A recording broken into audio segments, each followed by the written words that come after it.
Hello friends, వచ్చిండా scientist. ఈ ప్రపంచంలో మొత్తం ఎన్ని చీమలు ఉన్నాయి, వాటి బరువెంత, అసలు చీమలు లేని ప్రాంతం ఏంటో తెలుసా? తెలిసిన వెంటనే ఫస్ట్ నీకే చెప్తా. భూమి మీద మొత్తం చీమల సంఖ్యపై ఇప్పటి వరకు సరైన అంచనా ఏదీ లేకపోవడంతో జర్మనీ శాస్త్రవేత్తలు లెక్కలేసేందుకు ప్రయత్నం చేశారు. ఈ భూమి మీద మొత్తం 20 క్వాడ్రిలియన్ల చీమలు ఉన్నాయి అని తేల్చారు. అంటే 20 పక్కన 15 సున్నాలు పెడితే వచ్చే సంఖ్య అన్నమాట. దీన్నే మరోలా చెప్పాలంటే ప్రపంచం మొత్తం మీద ఉన్న నక్షత్రాలకు 2000 రెట్లు ఎక్కువ సంఖ్యలో చీమలున్నాయట. ప్రపంచంలో 22,000 రకాల దాకా చీమలున్నాయి.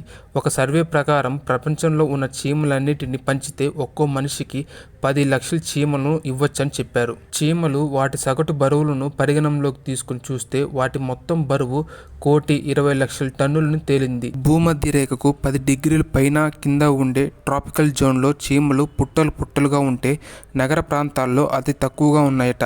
అయితే పోలార్ రీజన్లో మాత్రం ఒక్క చీమ కూడా లేదని చెప్తున్నారు. ఏం చెప్పావురా? ఇందులో నీకేం అర్థమైందిరా? అర్థం కాకే ఏం చెప్పావురా అని అడిగాను.